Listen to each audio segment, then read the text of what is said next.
ഏവർക്കും എഡ്യൂപേസിലേക്ക് സ്വാഗതം. സഡാക്കോ കൊക്കുകളുടെ നിർമ്മാണ രീതിയാണ് ഇന്നത്തെ വീഡിയോയിൽ നോക്കുന്നത്.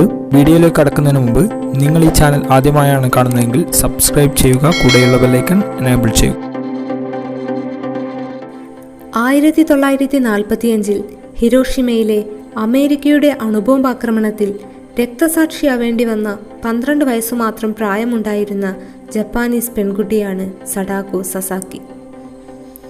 1943 ജനിച്ച സഡാക്കോയ്ക്ക് 2 വയസ്സുള്ളപ്പോഴാണ് ഹിരോഷിമയിൽ അണുബോംബിടുന്നത്. അപ്പോൾ മരണത്തിൽ നിന്നും രക്ഷപ്പെട്ടെങ്കിലും മാരകമായ അണുവികിരണങ്ങൾ അവൾക്ക് രക്താർബുദം വരുത്തിവെച്ചു.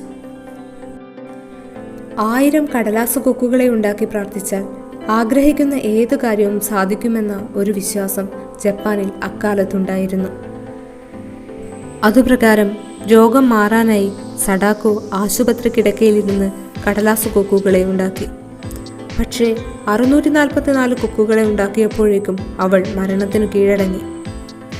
പിന്നീട് അവളുടെ സുഹൃത്തുക്കൾ ചേർന്ന് 1000 എന്ന എണ്ണം പൂർത്തിയാക്കി. ആ കൊറ്റികളെ അവളോടൊപ്പം ദഹിപ്പിച്ചു. പിന്നീട് സഡാക്കോയും അവളുടെ ഒറിഗാമി കൊക്കുകളും ലോക സമാധാനത്തിൻ്റെ പ്രതീകമായി ലോകമെങ്ങും അറിയപ്പെട്ടു തുടങ്ങി. കൂട്ടുകാരെ, നിങ്ങളേവരും സഡാക്കോ സസാക്കിയുടെ കണ്ണു നനയിക്കുന്ന ജീവിതകഥ കേട്ടുവല്ലോ. ഇന്ന് സമാധാനത്തിൻ്റെ പ്രതീകമായി ലോകമെമ്പാടുമുള്ള ജനങ്ങൾ സഡാക്കോ കൊക്കുകൾ ഉണ്ടാക്കുന്നു. നമുക്കും ഈ കൊക്കുകൾ എങ്ങനെയാണ് ഉണ്ടാക്കുന്നതെന്ന് കാണാം.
നിങ്ങൾക്ക് ഈ വീഡിയോ ഇഷ്ടമായെങ്കിൽ ലൈക്ക് ചെയ്യുക, നിങ്ങളുടെ അഭിപ്രായങ്ങൾ കമൻറ്റിൽ രേഖപ്പെടുത്തുക.